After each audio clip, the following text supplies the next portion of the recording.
Good day, everybody. We're back, and today we're going to rebuild a Ford Motorcraft 2100 carburetor. Having said that, let's get started. To start with, we're going to start by identifying your carburetor, and you can do that. They usually have these number tags on them right here. This is a 2100 Ford. This is a 2150. They're very similar, but there are some ways to tell them apart. The easiest way usually is to just look on the back side here, and on the 2150 they're just completely flat there. On the 2100 they're kind of indented there. They're not flat across the back. The gasket is the same for both of them really, so a lot of the rebuild kits, the parts are interchangeable for these. Another easy way to tell 2150 from a 2100 is the 2150 has these extra two screws, whereas the 2100 doesn't. This vacuum pod, you'd think, well, that gives it away. Well, the 2100 comes with or without this choke pull-off diaphragm. Now, if you are missing this tag, if it's been messed with before, there is another number on it, and we've gone ahead and kind of cleaned it up. It's usually buried under some gunk. If I get a light in there, you can see it's got that number printed right on it on the body, right there at the base of the carburetor. Yep. Ours is 3ARB. Yes. What these numbers denote, these are Ford went by a lettering system back in the day. The D being 70, the C being 60, right back to when they started. So you can tell this one's a 73, and these other numbers denote whether it came from a family car or a pickup truck, automatic, standard transmission, whether it had air conditioning or not. So we're going to start with, we're basically going to be covering the 2100 in this. And we've got a rebuild kit here for it. It's we're going to try it out. We've never used one of these before, so we're going to open it up and see what we got in there, and go through it and see if we can freshen this thing up a little bit. We're going to start with these 4 screws, and this center post, and this little C-clip down here to get the top off. So let's do that.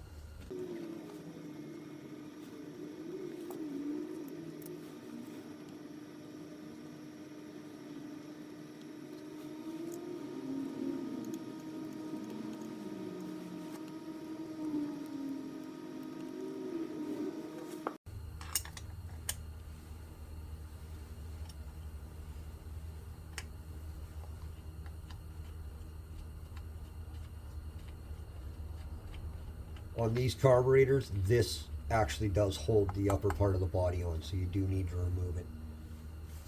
Okay, now you need to remove this little C-clip here, and try to be careful that you don't send it flying, because if it hits the floor in the shop, you'll never find it again. So, just kind of, oh, I can't really see that very good. There we go. Kind of get on there. Keep your finger near it. There we go. And there he is. Oh, right there. Okay, and we just remove the rod, just like that.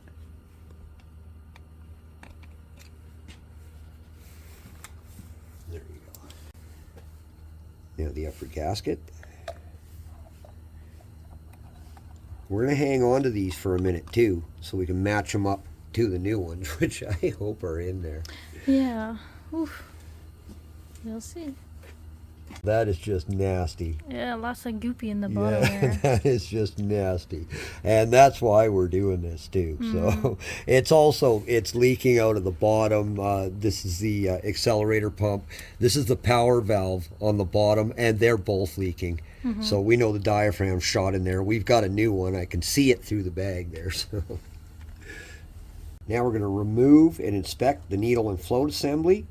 And before I even take it out of there, I can see right here on this shaft, there's supposed to be a dampener spring right there that goes to that just rests against the body here and under the float here.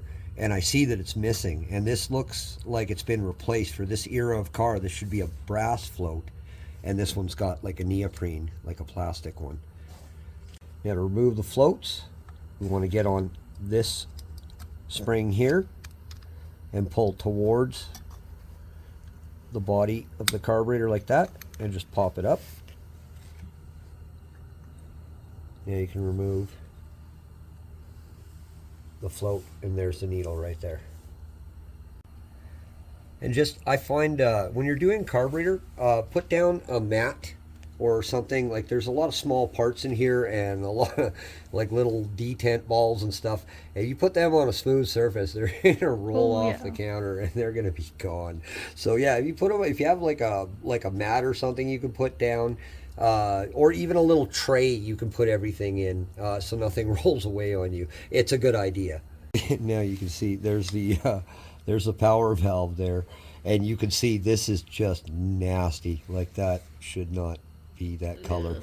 This little well here is actually just like a little gravity well, for little particles and that to kind of lay in there and stay out of the rest of it. That's what that little cutout's for. Now let's hope these jets come out of here. There we go. There's one. You want to use a good size flat blade screwdriver for this. There we go. There we go. Those are the main jets right there.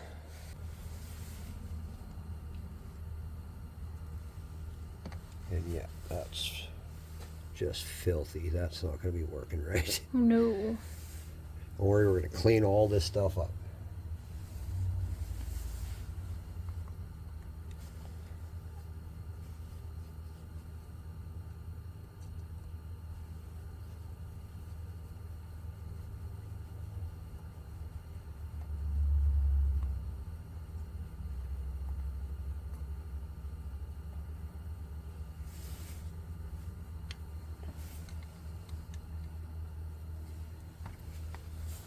There's the other one.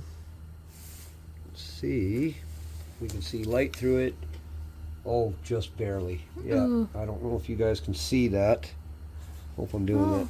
Here, we'll put a light source behind it. And you can just barely see through it. You can see how clogged it actually is. Now we're going to remove the annular booster.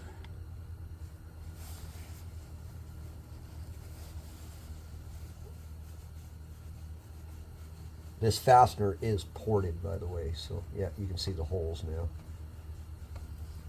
So yeah, you can't just stick any old screw in there. It's right there.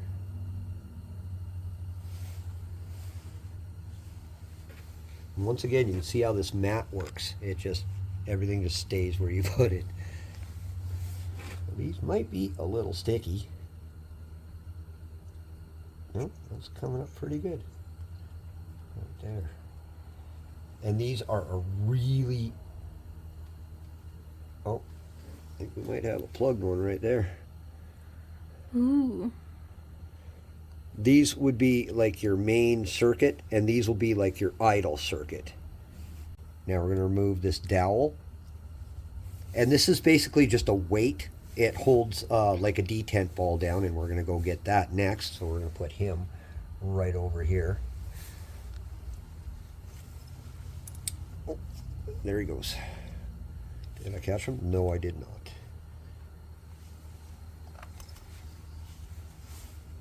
There's the detent ball. And you just want to check him out. I think I can see new ones in there. But these are also can be a little kind of specific to the carburetor, kind of. If it's in good shape, you can just go ahead and reuse that. And what you want to look for is if it's all like brown and stuff like in the bottom of the bowl there, if you can clean it, that's good. If it's all pitted up and everything, it's no good. So that one looks not bad. It's still pretty shiny and everything. We might be able to reuse that. So let's put him over there. Now remove the needle seat or the fuel inlet tube.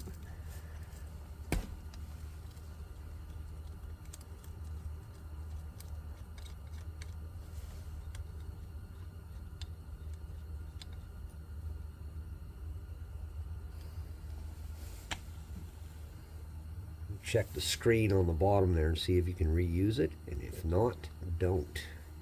Remove the fuel filter. Oh, if you can. It's been on there a bit. Mm-hmm. We'll be replacing that as well.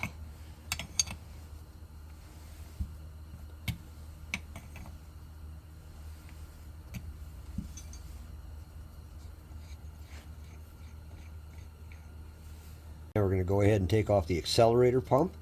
And to do that, we're going to take out these 4 bolts. And we're going to have to remove this arm here. One thing I did notice is this is on the 3rd from the top notch here. And we're going to take a look into that. It looks factory set. But for our application, we're probably going to run it on this 2nd from the top hole right here. And we'll see if that's a little too rich, or this just seems a little lean to me. As you go up, you get more fuel. And you want to just get in between this arm and this rod with a pick or a very small screwdriver and just pry outward like that.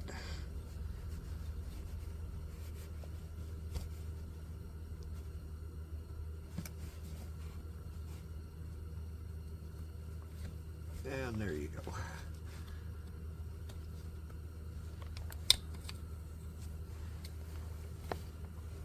Use your quarter driver. Break them all loose first.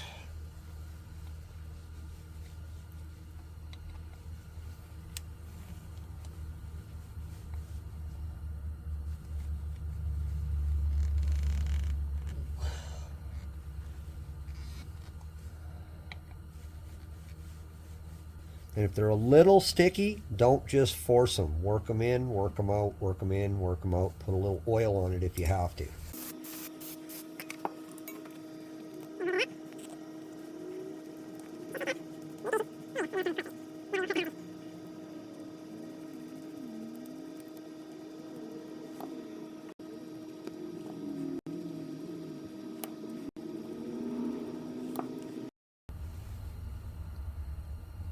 And one thing you should check for, this arm should move very freely. It shouldn't be sticky at all. If it is, there's something wrong. It's currently poking in there. Right? Yeah, it's currently poking in there, but it should move very easily. If it's at all stiff, it won't work right.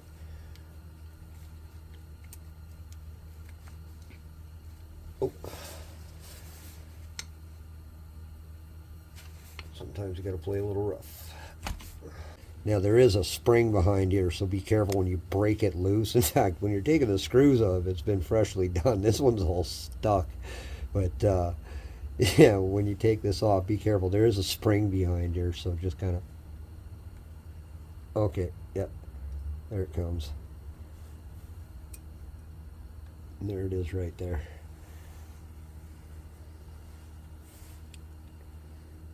See if we can get that gasket off of there. That is your accelerator pump diaphragm. A little more. Oh, come on, you can do it.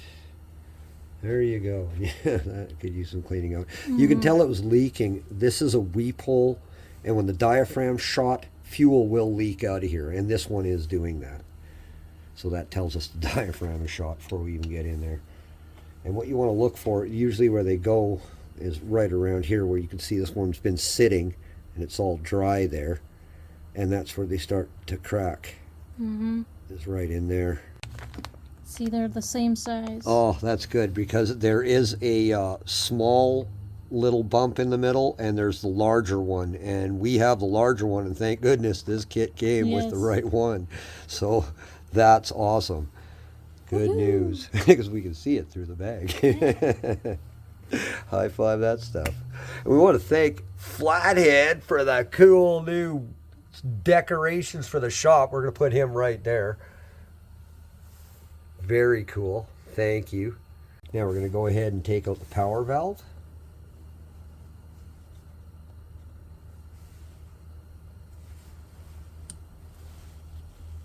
Break them all loose first. I like to go around if there's a problem. Get in there squarely. There we go.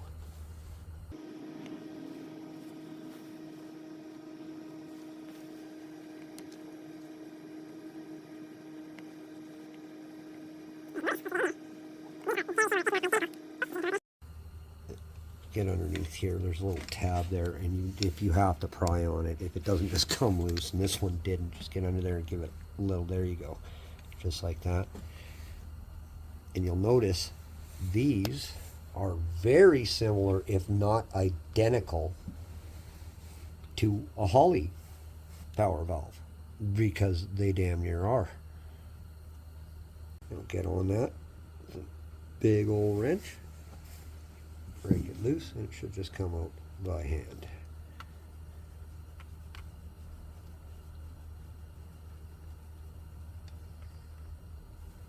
And there we go. See, this one's actually not too bad. It's working freely. And if we can, there is a gasket there, and be very aware of that. You do need that, so we should have a new one in the kit. But these are numbered, and I'll see if I can find it here.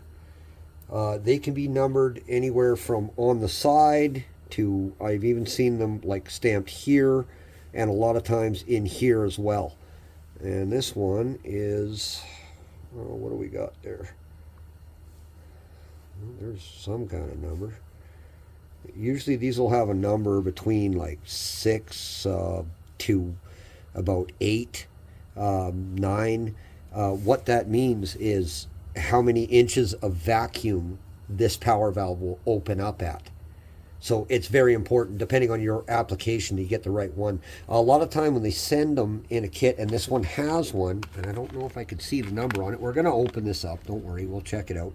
But they usually send like a 7 with the kit. So if it doesn't have yours in it and yours is still good, and this one seems to be functioning, we can clean it and still use it, you can go ahead and do that, or get the correct one for your carburetor. Or you're going to have some tuning issues. You can still get it to work, but you'll have to adjust everything to do that. At the factory setting, it should run fine. Remove the base plate gasket. And these guys here, if you can get them off in one piece, that'd be great.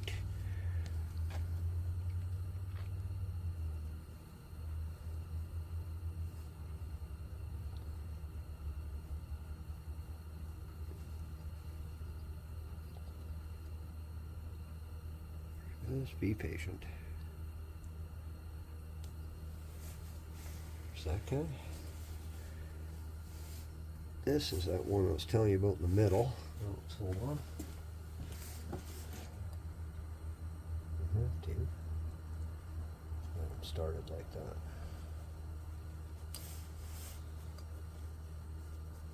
Be careful. Don't cut your fingers. And there's the gasket for the power valve. Now we're going to pull out the air mixture screws.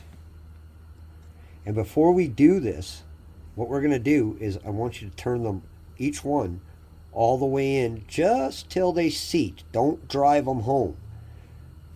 And then make a note of how many turns that is. So let's go ahead and do that. Let's go. There's half. There's 1. And just about a half. So now we'll turn them out. And that'll give us a good start when we're putting it back together, just to get us in the ballpark to, you know, get it started, and then we can tune it from there and set everything up. But that'll get you in the ballpark just to, you know, start the vehicle and be near where you need to be, and then adjust it from there.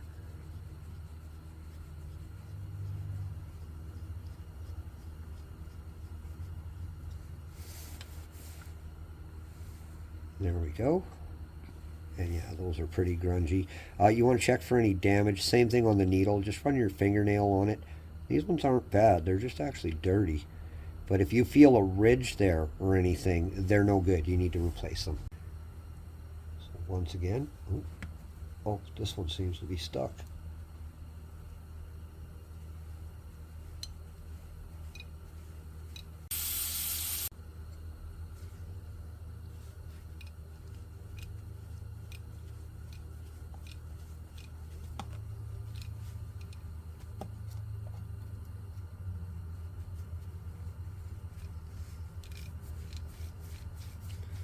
There we go. Once again, just work it back and forth a little bit. Be patient. You don't want to hurt the housing.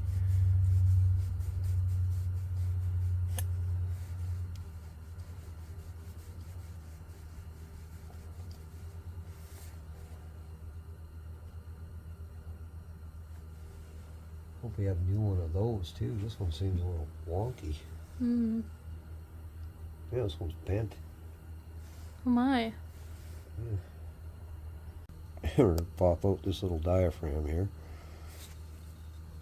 And you do that just by pushing on what's left of it on this side of the hole there.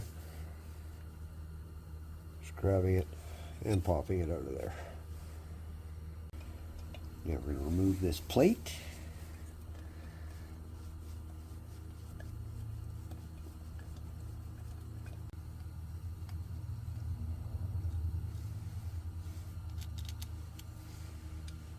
Now we're going to remove the choke spring cap.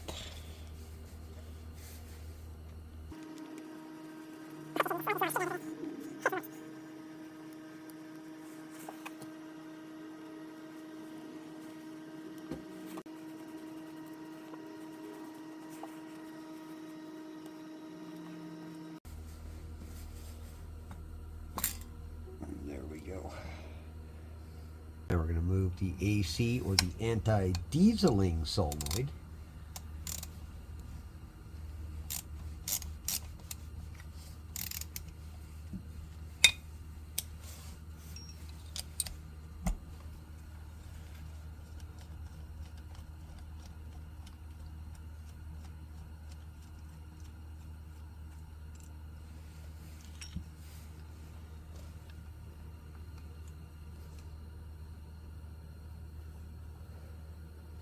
Get that spring off of there. Gently, we don't really want to bend it. We're going to be reusing that. And it just kind of unscrews like that. That is now ready to clean up. And we're going to do all of these passageways. Ooh, watch that gasket. We're going to do all of these little passageways for vacuum and fuel. We're going to clean out where the jets are, clean the whole body. All of the, if you look in there, you can see all these small holes. Let's see if we can get a better shot of that. And we're going to clean all of these ports out, everything. Like that is just nasty.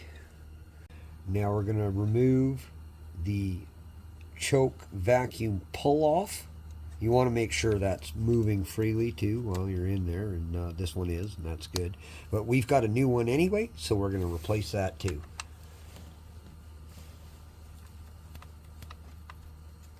Break them all loose first. This one might be a little tighter. We're going to have to get a wrench.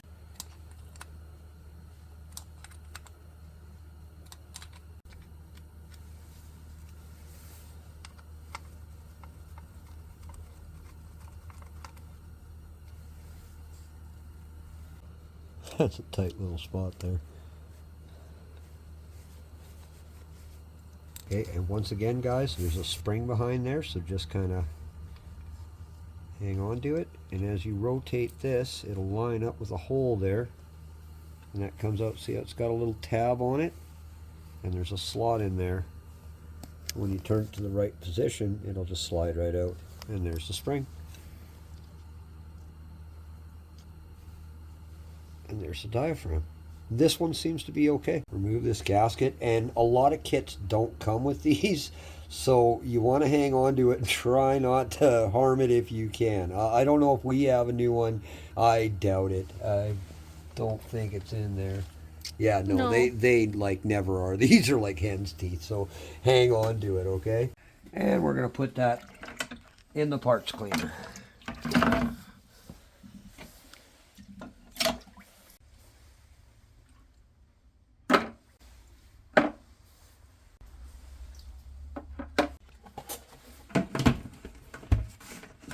Well, that's enough for tonight, everyone. We're going to split this into 2 episodes. We're going to do the teardown in this one, and then we're going to do all the cleaning and the rebuild in another one. So stay tuned. If you just want to see how to tear one of these apart, you can get everything you need right here. And if you want to watch both, or you just need the reassembly, if you've taken one apart, you need to know how to put it back together, then you can get what you want from each video. And that way they're not too long and they're not too... So we want to thank Brad for the old antique screwdriver that served her purpose perfectly. And we also want to thank Flathead once again for the awesome slot racer for the wall in the garage. That thing is just so cool. Well, good night, everybody. I hope this is helpful to someone out there. Don't forget to like and subscribe and turn on notifications. Good night, everyone. Take good care of each other. Good night.